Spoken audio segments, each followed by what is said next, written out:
Welcome to the World Awaits. Travel tales to inspire your wanderlust. Hi there, welcome to our winter series. This week is all about Italy. We're taking you from the Amalfi Coast to a tiny town south of Rome. First up is my co-host Belinda Jackson's chat with author Maria Pasquale, who explores the food histories and dishes across regional Italy. Maria, welcome to the World Awaits. It's so great to have you back on the podcast. Oh, thanks, Belle. Thanks so much for having me back. Great to speak to you. Awesome. Look, the last time that we spoke, you just released your book, The Eternal City, which was all of those gorgeous recipes and stories from Rome, where you've lived for, how many years have you lived in Rome now? I know you don't want to count, but I'm going to make you count. Exactly. It's always confronting when you start counting years, isn't it? But it's 13 years this year. 13 years, but a childhood spent going back and forward as well. And That's yeah, right. last time we talked about all of the types of Roman cuisine, some fabulous recipes shared by chefs, by market owners, by butchers, bakers, and now you're seeing the new year in with your new book called Monja. So tell us a little bit about your new book and tell me the research trips that you had to do to write it. Oh, well, manja is how to eat your way through Italy. And with that, I really wanted to debunk the myth that, Italian cuisine is just about pizza and pasta. And really, in essence, an Italian cuisine as such doesn't really exist because there is not a homogenous cuisine in Italy. It's so regional and, based on, where you are, you could be having a completely different meal and a completely different cultural experience. So Manja is a culinary guide to the entire country. It's divided into the 20 regions. And the thing I find, when I've been speaking about the book lately is that people are quite surprised to hear that Italy is a new country. And when I say new, I mean, the Italian Republic was only unified about 150 years ago. And so what that means, talking back to that homogenous culture of the food identity, is that you have all of these regions that had their own identity. And so regions and kingdoms were like little countries. And so the geography, the traditions, the dishes, the produce are different in every single region. I mean, every single town, really. From town to town, things change, let alone from region to region. The travel that I did and the research that I did to write this book really, in a sense, it's a culmination of 40 plus years of my own travels through Italy. So I'm very fortunate to have traveled to each of the 20 regions. There were two that I hadn't been to, and I did those, I visited those throughout the process of writing the manuscript. And that was Le Marche and Valle d'Aosta, the Aosta Valley in northern Italy. Oh, gorgeous. And so the area that we're going to, I mean, it sounds like the dream trip, or the dream commission, really, doesn't it? And out of those 20 regions, you included Campania, which is the region that includes the Amalfi Coast, where we're going today. So let's give us a little geography schooling about where exactly the Amalfi Coast is. And what does it mean? What does it mean to you?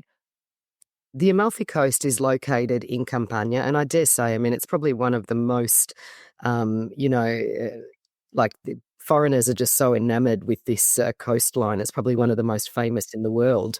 And, there are, I traveled there for many years, Belle, and then I kind of, dropped off a bit as I wanted to explore other parts of the country. And I went back just post-pandemic. And it was just it's a quick and easy reminder as to why people are so in love with it. I mean, as soon as you turn those hairpin cliff edge turns, the views are just spectacular. And so the Amalfi Coast lies in the Campania region. It's in the Gulf, and a quick way to remember this is the Gulf of Salerno. So you have two major gulfs in the Campania region. One is the Gulf of Naples, and within that lies the islands that are, household names nowadays, but Capri, Ischia, and Procida. So they're in the Gulf of Naples. People are often surprised to hear that they're actually not part of the Amalfi Coast, technically. Oh. And then you have the Amalfi Coast, which is, just off the Sorrentine Peninsula, but the Gulf of Salerno. And it stretches from Vietri sul Mare, that's one of the opening towns of the Amalfi Coast, and, right through to, Positano, Amalfi, and a whole number of, towns that are dotted along that cliff edge.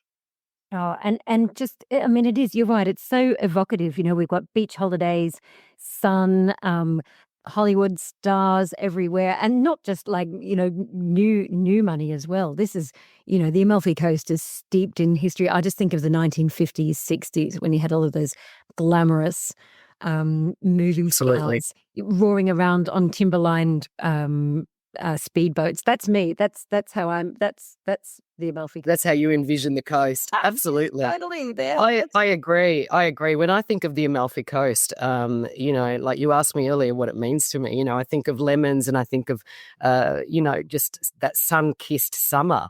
Yes, you can visit it all round. And I think that's the beauty of, many of these locations in Italy. The Amalfi Coast, gosh, you can definitely visit in the off-season and in winter. But by gosh, summer is certainly its most spectacular moment.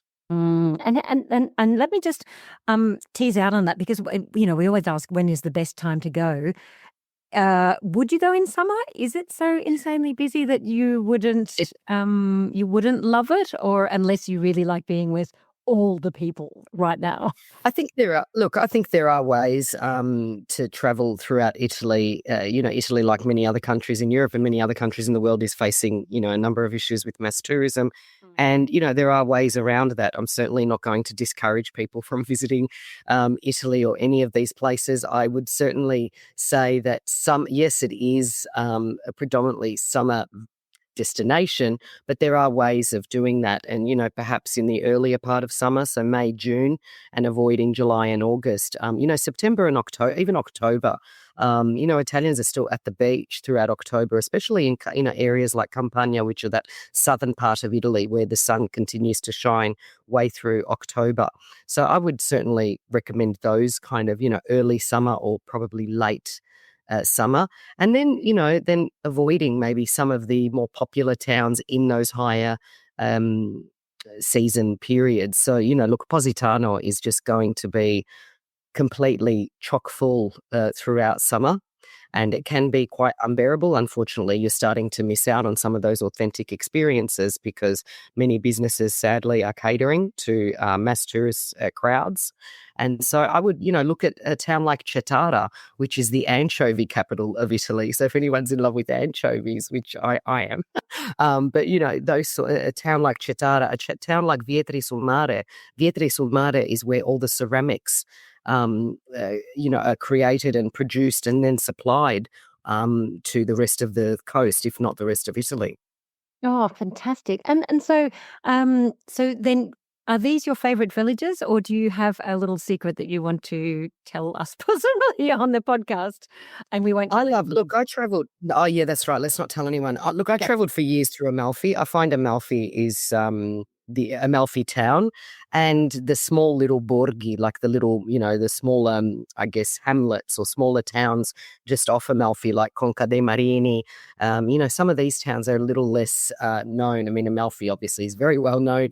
But yeah, Cettara and Vietri sul Mare, they're probably two of my favorites. Vietri sul Mare is the gateway to the Amalfi Coast, so it's one of the opening cities. It's quite easy to access from Salerno. I mean, look, if you're flying in through Rome or in any of the major capitals in that area, but, Rome or Naples will get you to Salerno quite easily on the fast train. And then it's just a quick ferry or, hydrofoil over, or, a drive if you can, if you're not for the faint heart sometimes, the drive along the Amalfi Coast. But they're all quite accessible from Salerno and from Naples and from Rome. Or you can, zip in on your own fabulous little yacht. Haven't I seen you do that? Why not? Yes, I have. Well, it was not my yacht. That would be nice. But look, one of the properties, and look, there are a number of those cliff edge properties that are just spectacular along the coast. And, most of them have like elevators to get down to the beach because, as you can imagine, there are a lot of steps to get down. I just don't know how they construct some of these properties, but they're certainly easy on the eyes. But there is a new property because the Amalfi Coast, for all its, the traffic in a sense that it receives in terms of tourism hasn't really had many new hotels over the last decade. And they do have a new one called Borgo Sant'Andrea, and it's a luxury boutique hotel, 5 stars, perched on a cliff overlooking the coast. And it combines mid-century modern design with Mediterranean charm, and it has these stunning tiles. It's just a real feast for the eyes. It's that blue and the white, and then the hanging ivy. I mean, it's just stunning. And guests can arrive by boat. So that's a very nice little entrance to your Amalfi Coast holiday. Oh, that sounds just divine. And speaking of feasts, not just for the eyes, let's go to the food. Your favorite food, what is the must eat when you're on the coast? And I suspect you're going to put anchovies in there somewhere. Definitely anchovies. So when I mentioned Chitara, it's a major anchovy hub, and they produce collatura di alici, which is, in a sense, liquid gold is what I call it. But it's imagine if you're curing anchovies and it's the oil that drains out of those. And so the dish that is the classic dish that you eat in that area is spaghetti with collatura di alici. And so it's just prepared. Sometimes I put like breadcrumbs on it to give it a bit of texture. But that oil is just, like I said, it's liquid gold. You can imagine it's salty. It has that taste of anchovy, and it's quite delicious. Some other dishes, my favorite, look, there's a number of sweets. I should probably not skip straight to those, but there's the baba, which is a rum-soaked sponge. I mean, it's quite common around Naples and around the entire Campania region, but, across the Amalfi Coast, you'll find that, and anything with lemons, Belle. So anything with lemons, and aside from drinks, things like the delizia al limone, which is the local dessert. It's a sponge cake filled with like a lemon cream, and you'll find that anywhere from Sorrento through to Naples. I mean, you'd be hard-pressed not to find one at a gelateria, at a bar, or at a pasticceria. In terms of savoury, a lot of seafood. Like, what is it about lemons there? What is it about lemons in this part of the world? I mean, like they just have a certain essence. They're ridiculously famous in their own right, aren't they? They are. And look, it's the sun and it's the soil. You have volcanic soil in this area. So just as lemons are in abundance in this region, you have tomatoes. So the San Marzano tomato, and a million other types of tomato varieties.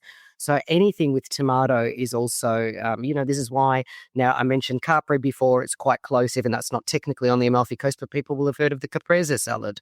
So, the buffalo mozzarella, which is also produced in this area, is just outstanding. And that paired with tomatoes is just a classic dish that you will find not only across towns and islands in the Gulf of Naples, but across the Gulf of Salerno. Well, amazing. And seafood, of course, because you're on the Yes, coast. seafood. Absolutely. Clams. Spaghetti with vongole, which is just that is my iconic and quintessential summer dish. It doesn't feel like summer to me in Italy until I've had my first spaghetti with vongole. And then you'll have the local pasta around the Amalfi Coast is a scagliatielli, which is like a ribbon, almost think of like a fettuccine, but it's like only probably like finger length. So it's kind of like a short, long pasta, if you like, and it's just a flat made with flour and water. And I'll how serve that with that could fish. Generally served with like a bit of tomato, a bit of white wine, and a mix of seafood. Oh my gosh, you are singing to the choir on this one. And the essential drink with all of this deliciousness is The limoncello, of course. Which, look, you can find limoncello across Italy. I mean, gosh, you find it around the world now. It's just so popular and such an icon of Italy. But limoncello is definitely locally produced just about anywhere. And nowadays, they're also, barmen and mixologists are getting quite creative with, limoncello and using it in cocktails. So you'll find things like a limoncello spritz and a limoncello mojito and all of that sort of stuff. So lemons are just used everywhere. I have seen it actually being blended with prosecco quite a lot, and and that really is a taste of the start of summer, isn't it? Limoncello and prosecco It is. blend on it, just divine. Now, so while you're on the coast, we've ticked off your favorite places to visit. I mean, is there a viewpoint, or what is the iconic view of the when you're coming down the Amalfi Coast? Then, because you're coming down from Rome, When do you know that you've actually hit the coast? When you go, okay, this is it. This is the moment when I am on the Amalfi. I would actually dare say, Belle, rather than down, up and going up to Ravello, because that is a town on the Amalfi Coast, and I'm not good with numbers and geography. That's not my thing. So I can't tell you exactly at how many meters it is. But I do know that people, have to kind of sometimes take in some deep breaths when they're up there. It is quite high. So if you suffer from altitude or anything like that, sickness, you might, I don't know if you want to give it a miss. But from Ravello is literally the viewpoint of the Amalfi Coast. Any of the locals will tell you that, and it's quite a winding road to get up there, but it's definitely a view that you won't regret. Oh, fantastic! And a lot of this history of the food is spelt out in your book as well, isn't it? It is. So each of the chapters, Belle, so, you'll open the Campania chapter, and whether you're planning a trip there or whether you're just doing some armchair travel from here in Australia, I think that it's an immersive deep dive into the region. And so, someone I hope will open that Campania chapter and dream big to travel to that area one day. It features an introduction to the geography, to the culture, to the identity and DNA of the region and of the people. And then I outline 10 of my favourite dishes, and then about another 30 of the dishes that people look out for. So, look, it's not an exhaustive list. It never could be, because the food in Italy, like in most cultures, is never ending. But, it outlines, like I said, about 30 dishes that you should look out for, and also the produce. So, it might be that you're at a restaurant and you don't know what dish to order, but, if you're in Campania and you see something with lemons or you see something with tomatoes, then you'll know that that might be something that's local. It outlines some drinks and then culinary experiences and some food festivals as well. Oh, fantastic! That's a really great rule of thumb. If you don't know what to order, go the produce approach. Yeah, go the produce. And look, speak to your waiters, of course. I mean, and I still do it. I've traveled Italy for my whole life. My family heritage is Italian. So, Italian food is very close to my heart, and I know a lot about it. But, I travel through the country to many towns throughout the year that I haven't been to. And so often I'll look at the menu and then just ask the waiter, look, what should I have? What's good here? Or what would you have? What's your favorite dish on the menu? So, that never hurts. Yeah, absolutely. Brilliant tip. Now, the final question, which of course we ask all our guests, and you've answered it for me once before, so you're going to have to dig deep for this one. Have I? Way back at the beginning. Your most bizarre travel experience doesn't have to be in Italy, doesn't have to involve food, but you get extra gold stars if it does.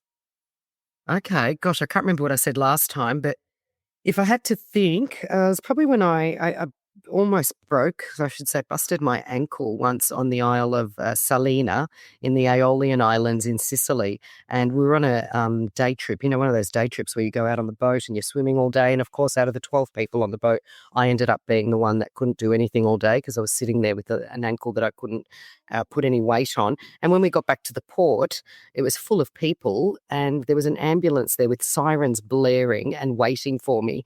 And it was just for an ankle. So I got out, I was like hugely embarrassed. And I was rushed to a local hospital and they kept saying, we're going to have to airlift you to the mainland. And I was like, oh my gosh, it's only an ankle. So it was just my, first, one of the first early experiences into the Italian health system.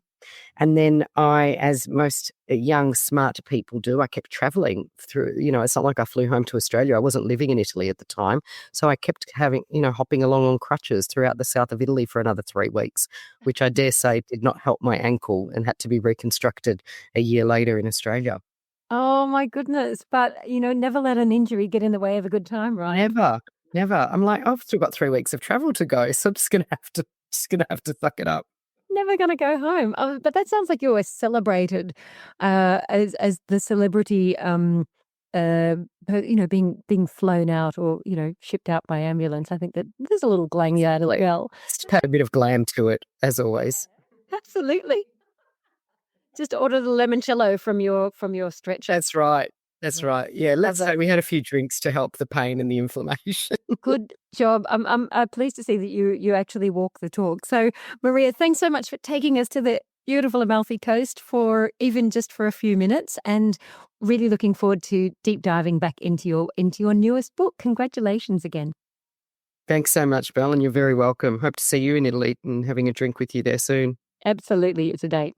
That was Belle talking with Maria Pasquale. You can find details of how to buy her book at maria-pasquale.com.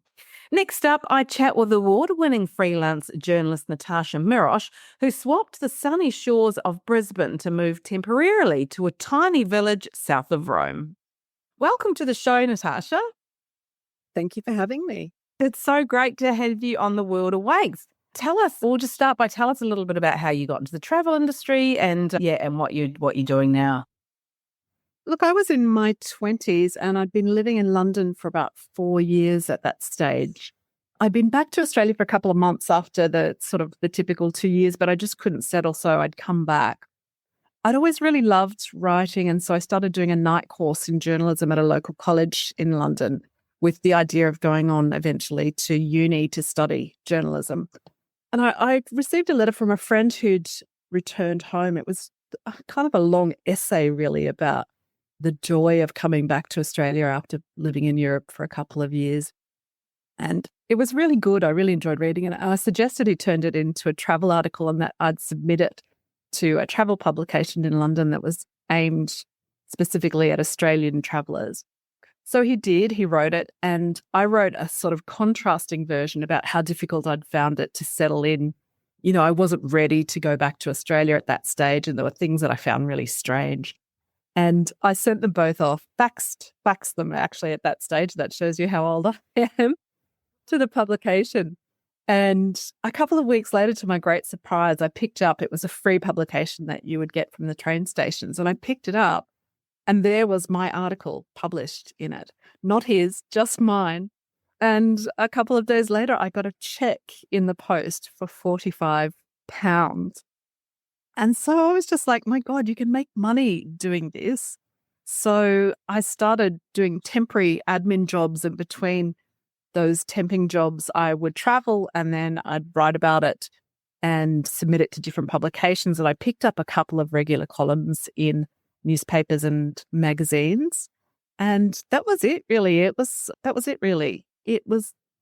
10 years before I restarted and actually finished that degree and got a staff job on a newspaper. So I kind of did it all backwards to the way most people do it. I started freelancing and then got a staff job rather than the way people do it usually, which is the other way around. So that was it. Absolutely. It is normally the other way around. And here you are still doing it, and highly successfully. And you because it's such a remote role, you're able to do it from anywhere. And so you have to tell us what made you want to pack up and move to Italy. Well, the long version is I've always been drawn to Italy ever since I was a child. It was kind of the first foreign culture that I'd been exposed to because my mother's twin sister had married a Florentine. And every couple of years, she and my uncle and my cousins would come to Australia to visit us. And I just thought they were the most glamorous beings ever. You know, they just came in with this European feel about them. And I loved the sound of the language. So when I was 21, I went to Florence to stay with my aunt and my cousins. And I did a month of language school there. And I stayed for a few months doing nannying, and I really, really loved it. Later, though, when I moved to London, I met an Italian he didn't speak much English at that time. And we got together and we moved in together, and we frequently visited Italy, either seeing his family or mine. After we broke up, after 5 years or so, I came back to Australia, but I still loved Italy and I continued visiting regularly, including in time with my husband, who also fell in love with Italy. Then late last year, one of my brother's old girlfriends from, 30 years ago reconnected with me, and we started to hang out a bit. And it turns out that she had married and divorced an Italian and had an apartment in a village in Italy. She doesn't rent it out to people. She only lets people, friends and family stay in it. There are all kind of regulations about if you rent it out to a local person, basically you can never get rid of them. They're there for life. So she doesn't do that. She comes and stays for a couple of months every year, and the rest of the time she just lets people she knows stay here.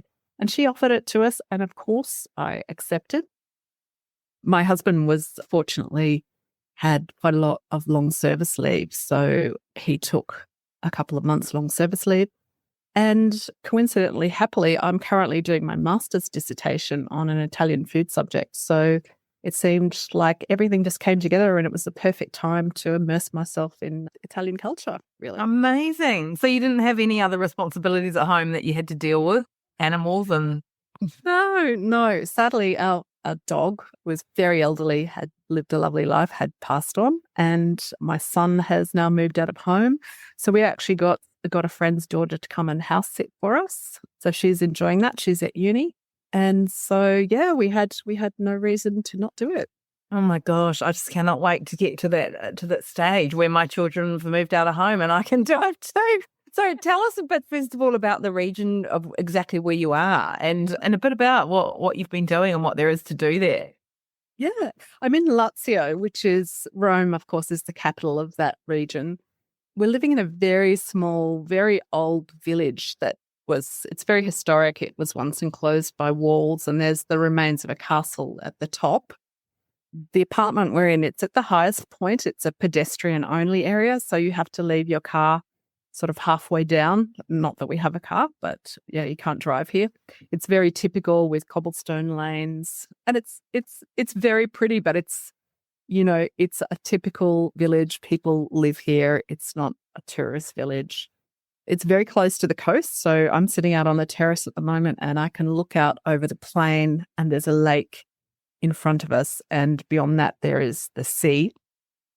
It's just about an hour by train to both Rome and Naples, so we're between both. So we do day trips there. Rome is a bit crazy at the moment, so as you can imagine. So we've been avoiding that, but we had a great day trip to Naples where we did a food tour recently, which was just fabulous.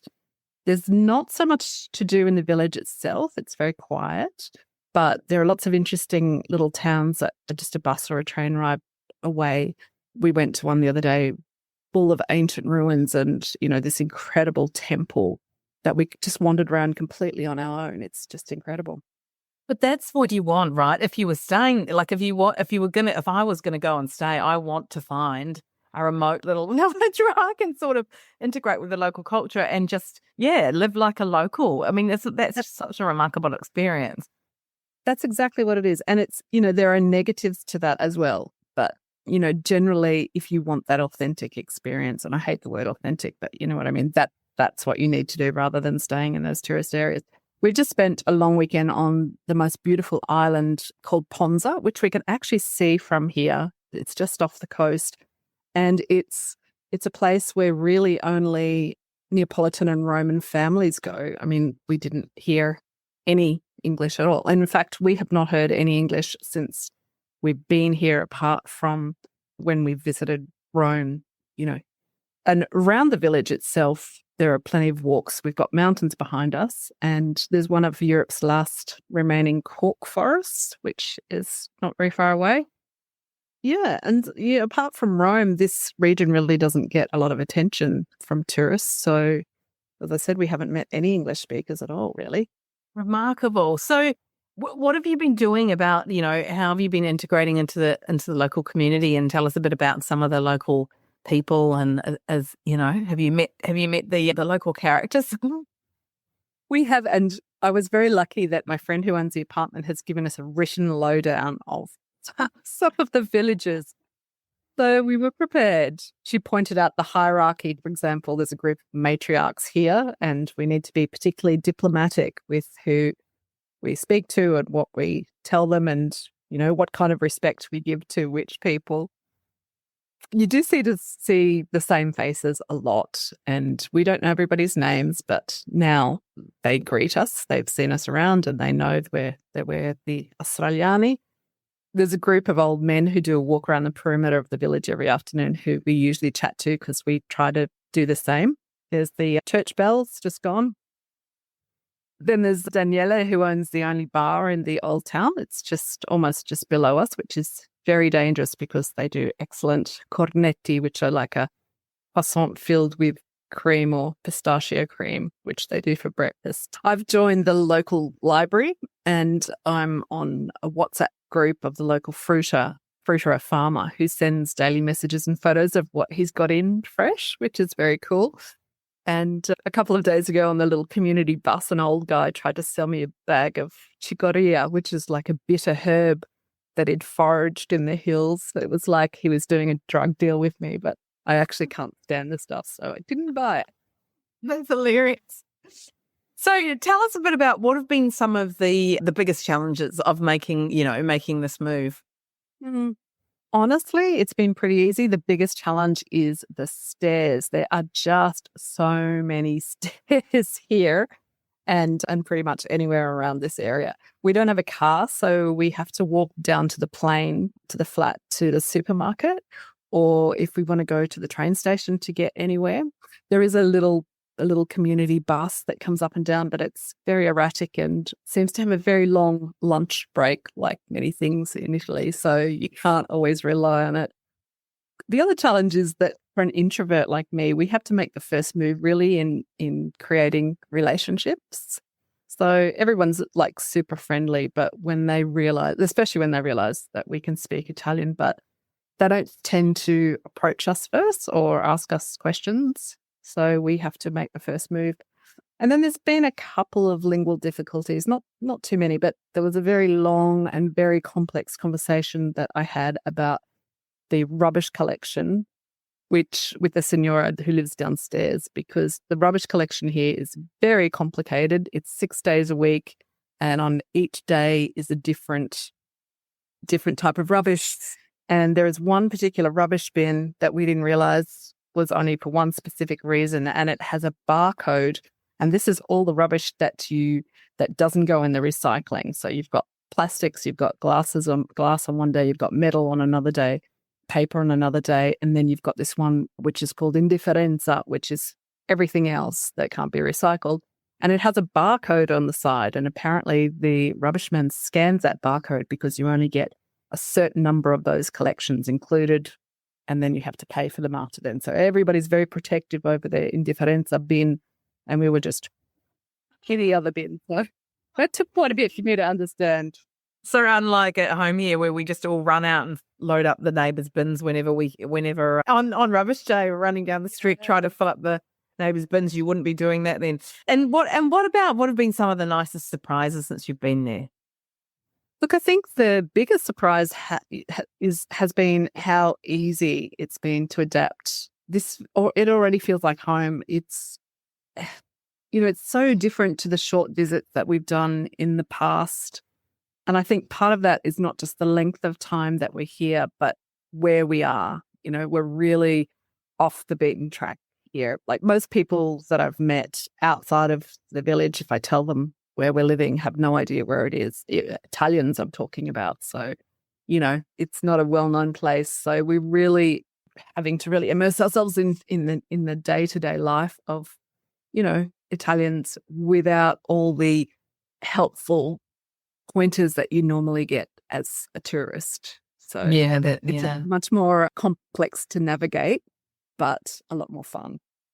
And if someone was going to visit there, like as a traveller, rather than completely moving there, would you, and they wanted to stay in somewhere like where you are, which would give them a really true, like I also hate the word authentic, but a really genuine sort of immersion into the local culture. Are there places that you can stay, or would you be hiring a house or doing an Airbnb or something? I think you'd probably be doing an Airbnb, unless I'm so fortunate to have somebody. But, there are lots of little Airbnbs and places in these towns that aren't necessarily on the tourist track, that are not horrendously expensive. So there is plenty of opportunity. But what I would say is that if you're going to do this, that you should hit the Duolingo maybe. I already spoke some Italian, but my husband did Duolingo lessons online for months before we came here.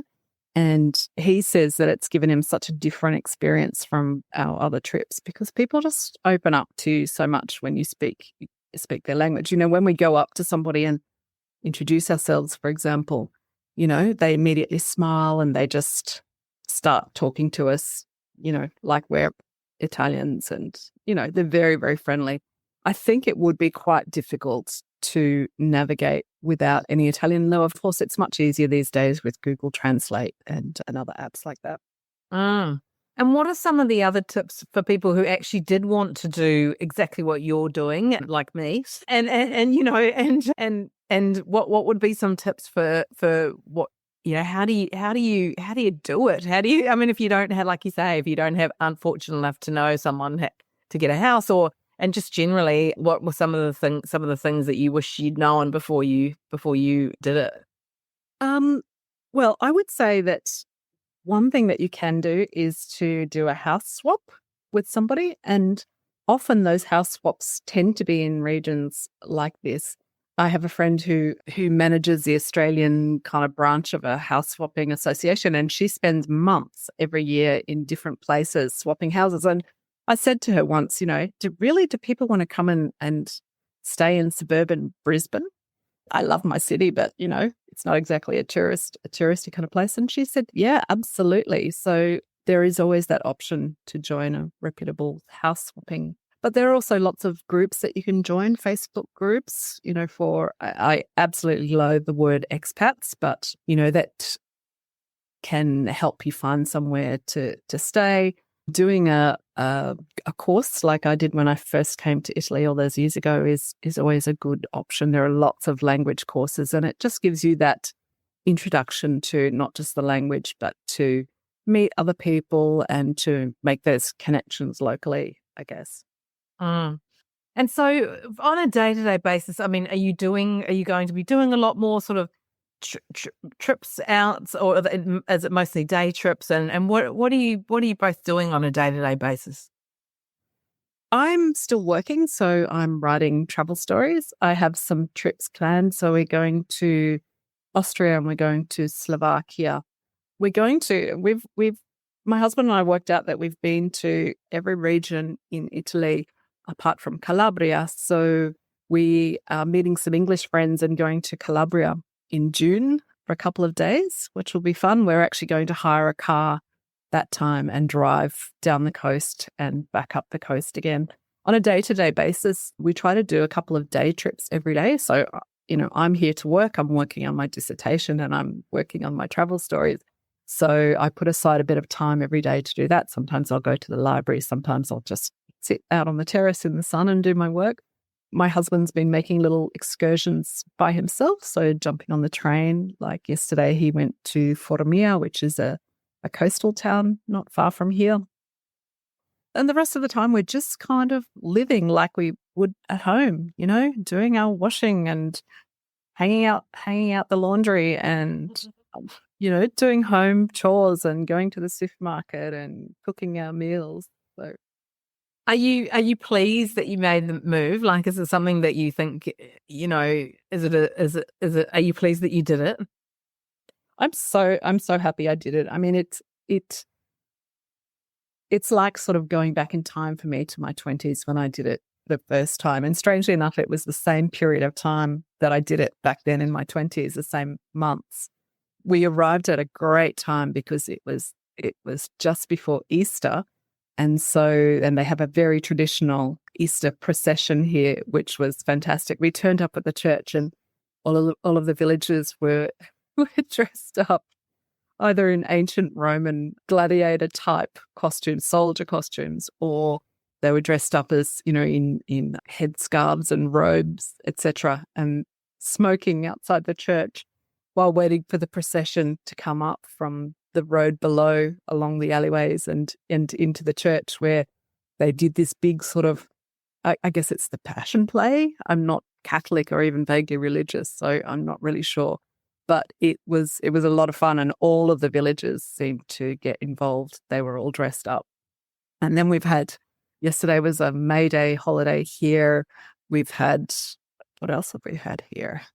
Oh, the village sausage festival was on a week or so after we got here, which was lots of fun.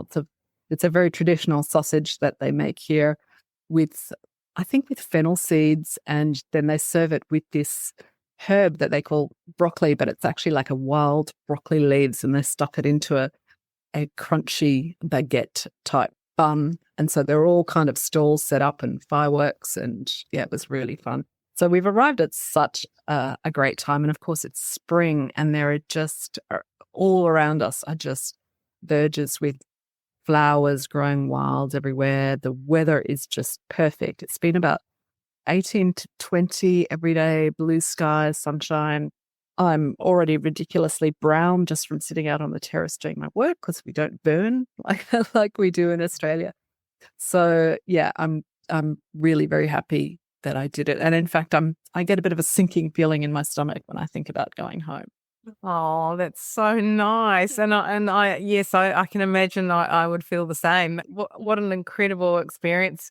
And to be somewhere that is, not too far from main cities, but still so quiet and a little, village where you could really immerse yourself amongst that culture must just be such an incredible experience.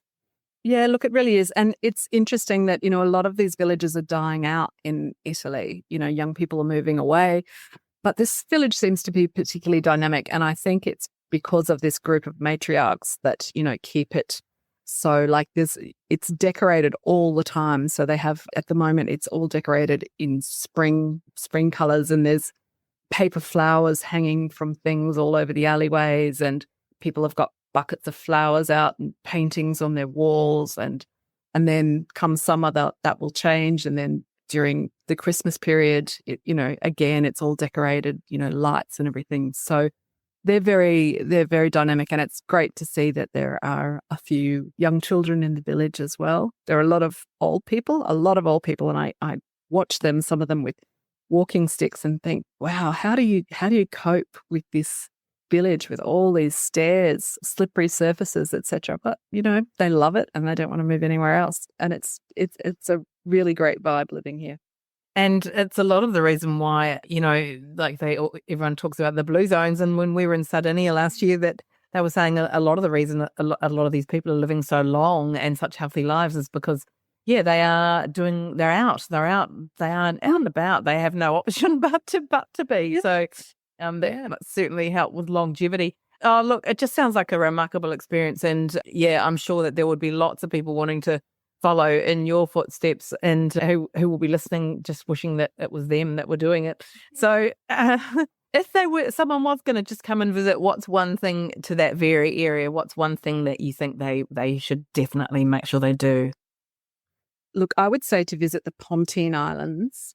They are very, very undervisited by tourists. I've been twice, and they're just absolutely idyllic, unspoiled. Imagine Capri, but without any of the pretension or prices. And, there are very, very few tourists there. It's just the color of the water, the geology of these volcanic islands, the peace and quiet. Where we were staying, we would be woken up in the morning either by the church bells, or there's one going right now in our village, or roosters. It's just so peaceful, and going out on a boat and being able to jump into this water that's just so clear, or swim through caves. It's incredible. So don't miss the Pontine Islands. Amazing. What great advice. Oh, look, it's been so great chatting with you, and I could talk about it for hours, but we are running out of time. So I'm going to ask you the question that we ask all of our interviewees, our last question, which is, what's the most bizarre thing that's ever happened to you on your travels? Well, it's not a bizarre experience, but it's certainly a life-changing one. I was on an assignment on a Greek island, and after I finished doing that particular assignment, I decided to extend my stay, and I went and I found somewhere on the beach. It was like this taverna apartments to stay at. The owner's son and I were doing a little bit of heavy flirting while I was there, but nothing happened. And we said goodbye on the day that I was due to leave. And his dad dropped me at the airport, which is a very small military airport that has a flight to Athens once a week. So I sat there waiting for my flight, and then this announcement came saying that because of the weather, the flight was cancelled and basically come back next week. So I had to go back to the village and back to the taverna. I caught a lift with somebody at the airport and turned up again and said, "Here I am. Do you mind if I stay another week?" So I stayed there for another week, and during that week, Theo and I had a romantic liaison, and despite precautions, I got pregnant. And my son is now 25 years old. So that was probably the best souvenir I ever brought back with me from a trip. I love that. It's been so great chatting with you, and thank you so much for your time. And we will put a link to your Instagram, and people can follow you and watch the amazing things that you were doing. That was Natasha Mirosh with some top tips for those planning a move to Italy. And you can learn more about Natasha at natashamirosh.com. Stay tuned for our next episode because we're off to Greece. And if you're enjoying our podcast, please leave a rating and review on Apple Podcasts. Click on our profile. Scroll down to the bottom to leave a star rating. And if you're on Spotify, go to our main page and click the 3 dots underneath our photo, or simply drop us a line at hello@theworldawaits.au. And for those who haven't heard, we have a trip to Thailand to give away. Our friends at Avani Hotels and Resorts have partnered with us to celebrate our 100th episode, kicking off the party with a tropical holiday to give away. You can win 4 nights for 2 people in a deluxe room at Avani Plus Khao Lak with daily breakfast and dinner, airport transfers, and a Muay Thai boxing class. And all you have to do is go to the World Awaits Instagram competition post, like it and tag a friend, and follow both the World Awaits and Avani, and you're in for the win. Entrants can be located anywhere in the world, and entries close on the 31st of July. Thanks for joining us on the World Awaits Winter Series. See you next time. That's a wrap for The World Awaits this week. Click to subscribe anywhere you listen to your favourite pods. Thanks for listening. See you next week.